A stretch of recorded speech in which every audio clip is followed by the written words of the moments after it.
Huko Kameruni ni kwamba mgombea urais wa upinzani nchini Kamerun, Chiroma Bakari, amewataka wa Kameruni kujitokeza na kuandamana.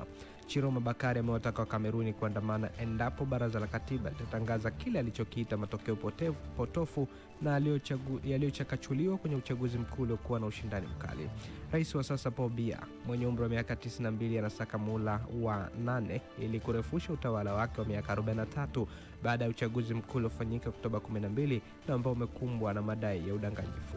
Chiroma anadai kwamba kulingana na takwimu alizokusanya mwenyewe alishinda uchaguzi huo kwa 54.8 dhidi ya Biya aliyedai alipata 31.4.